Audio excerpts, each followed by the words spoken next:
नमस्कार, जय श्री कृष्णा। स्वागत करता हूं मैं आपका अपने चरण कुंडली शास्त्र में। मैं हूं एस्ट्रोलॉजर रतन सिंह।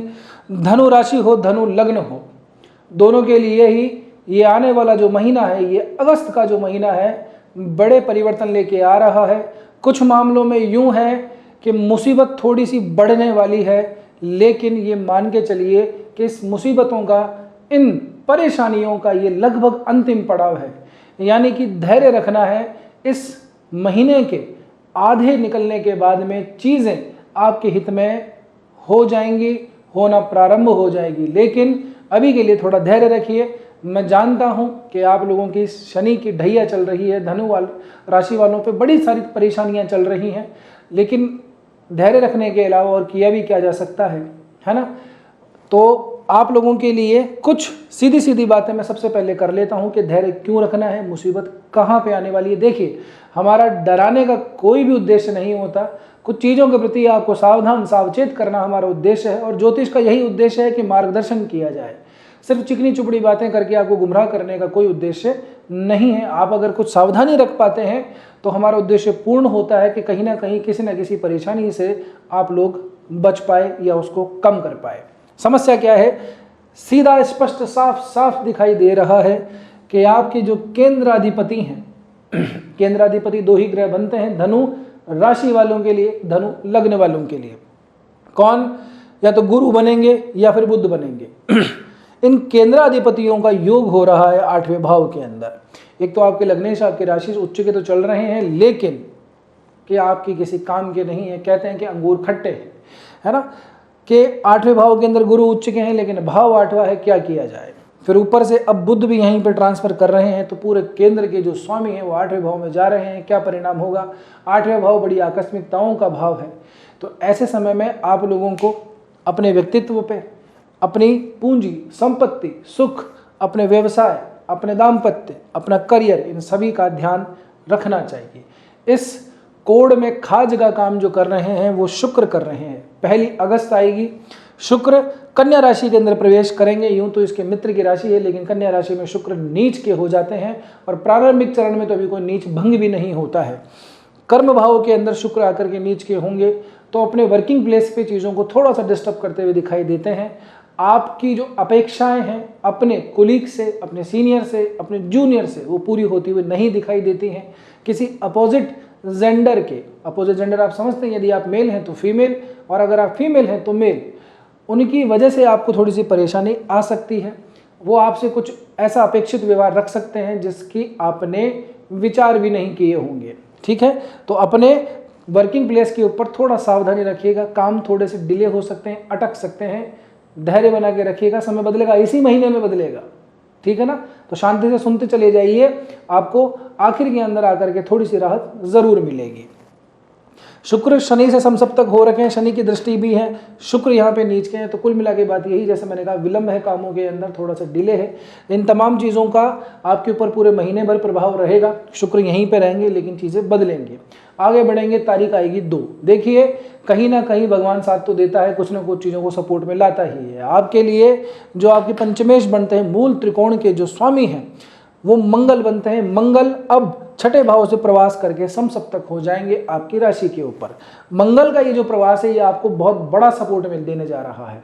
तो अगर आप देखेंगे तो आपके केंद्र के अंदर कोई भी आपका मित्र ग्रह नहीं बनता है, एक मंगल ही है जो बिल्कुल पूरा लोहा लेने के लिए तैयार है, मजबूत छाती करके आगे सामने से तैयार हैं कि आओ हम भिड़ने के लिए तैयार हैं। क्योंकि मेष इसकी मूल त्रिकोण की राशि बनती है। मंगल वैसे भी भिड़ने वाला योद्धा एक कहा जाता है। 2 तारीख के दिन, 2 अगस्त आएगी, मंगल आपके मिथुन राशि में प्रवेश करेंगे। सीधी दृष्टि डालेंगे यहाँ से मंगल आपकी राशि के ऊपर, समसप्तक होंगे धनु राशि से।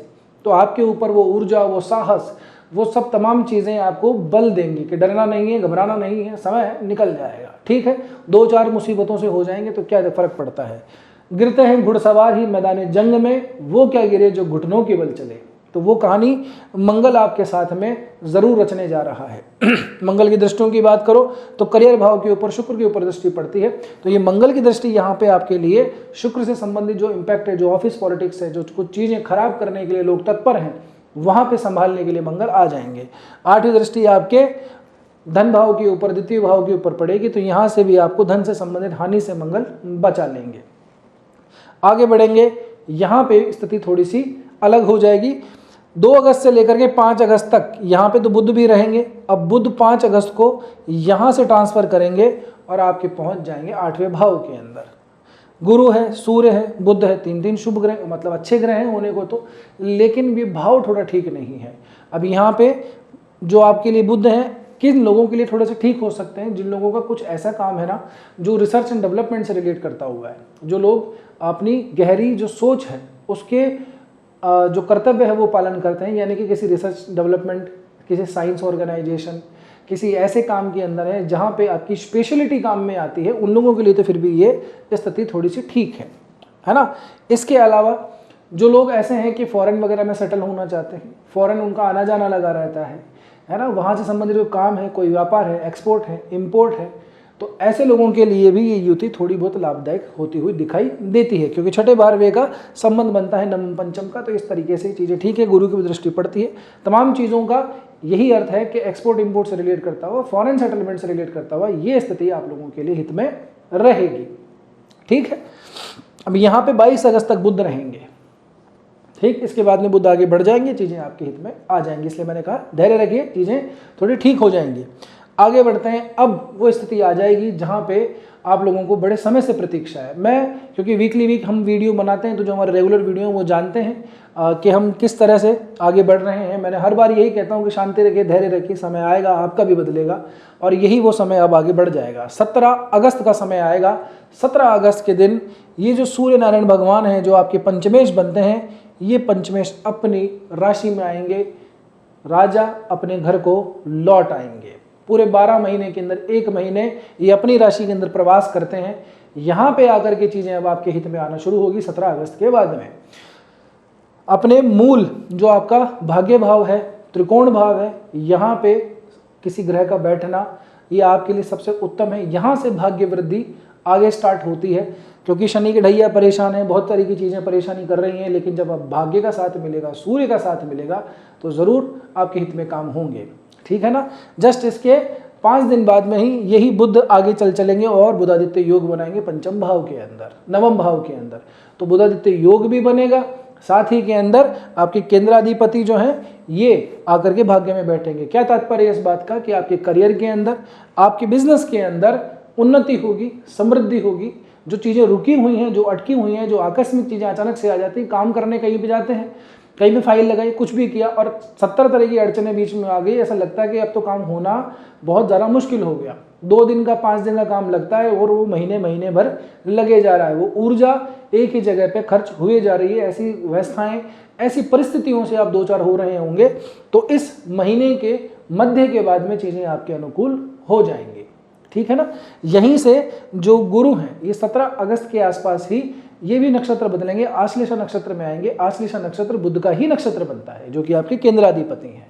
तो गुरु का भी आपके लिए थोड़ा बहुत हितकारी फल आना शुरू हो जाएगा। आश्लेषा नक्षत्र के अपने एक गुण हैं, लेकिन फिर भी मैं ये कहूँगा कि आप लोगों के लिए ये स्थिति हित में ही रहेगी। ठीक है। अब एक परिवर्तन और होगा, ये भी शुरुआत के चरण में ही होगा।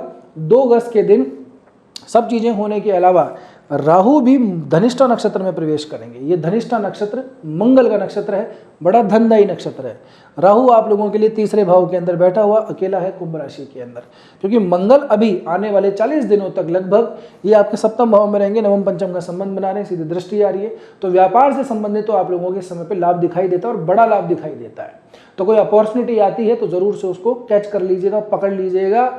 आपके लिए लंबे समय, दीर्घकालिक अवधि के लिए ये जो भी आपकी एग्रीमेंट होगा या जो भी आपकी डील होगी, ये आपके लिए लाभदायी ही रहेगी। व्यापार से संबंधित यहाँ पे आपको अच्छा फल प्राप्त जरूर से होगा। धनिष्ठा नक्षत्र अच्छा और धनदायी नक्षत्र है।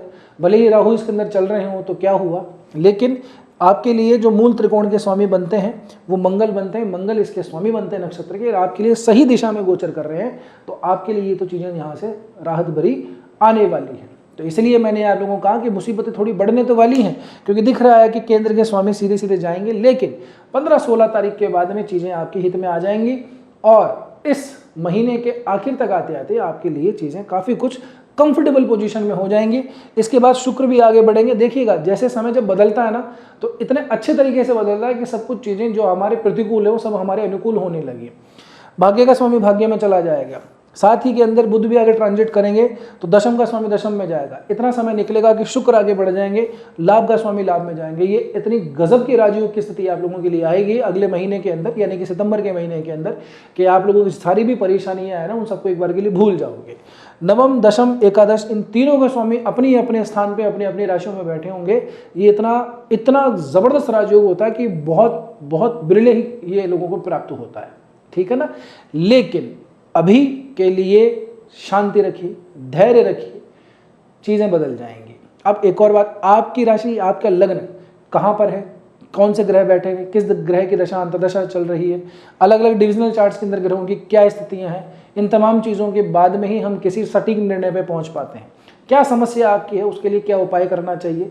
ये आजकल चूरन चटनी के उपाय चल पड़े हैं तो हर कोई आदमी 50 तरह के उपाय कर लेता है, फल उसको एक का भी नहीं मिलता, ठीक है ना। ज्योतिष ऐसे काम नहीं करता है। आपके लिए क्या उपाय जरूरी है आपकी पत्रिका देखने के बाद ही बताया जा सकता है। बहरहाल तो उम्मीद कर रहा हूं कि यहां तक पहुंचो तो वीडियो ठीक ही लगा होगा। वीडियो ठीक लगा है तो आपने लाइक भी कर दिया होगा। ठहर जाइए, आपसे मेरी यही अनुरोध, यही प्रार्थना, यही रिक्वेस्ट, यही विनती है कि जितना हो सके वीडियो को हाइप जरूर से दे दीजिएगा। हाइप कैसे देते हैं, जैसे वीडियो को लाइक करेंगे वहाँ पे हाइप का ऑप्शन खुल जाता है, वहीं कमेंट सेक्शन के अंदर कॉर्नर के ऊपर, तो हाइप बटन को दबा दीजिए, वीडियो हाइप हो जाएगा। बस इतना सही काम है। नए हो तो चैनल को सब्सक्राइब जरूर से कीजिएगा। एक और बात मेरी विनती है, जाते जाते सुनते जाइए, श्रावण मास अभी प्रारंभ होने को है। ये भगवान भोलेनाथ का महीना है, माता पार्वती और भगवान शंकर पृथ्वी के ऊपर विचरण करते हैं श्रावण मास के अंदर। तो जो भी आपसे हो सकता है, जितनी भी तरीके से आप डिवोशन दिखा सकते हैं आप करिए, पूजा करके, उपवास करके, दान करके, पुण्य करके, जाप करके, जो भी आपके अंदर सामर्थ्य है वो काम जरूर से कीजिएगा। बहुत लाभ मिलता है। क्या पता आप कहाँ पे किस घड़ी के अंदर उनको पुकार रहे हैं और कब वो सुन लें, आपके आसपास ही हो, ठीक है ना। बस अच्छे के लिए उम्मीद करता हूँ, समय दिन बदल जाएगा, आपके लिए बहुत बढ़िया समय आएगा। आज के वीडियो में इतना ही, मिलते हैं अगले वीडियो में। तब तक के लिए स्वस्थ रहिए, मस्त रहिए, अपना और अपनों का ध्यान रखिए। जय श्री कृष्णा, जय श्री राम, हर हर महादेव, जय गौरी शंकर।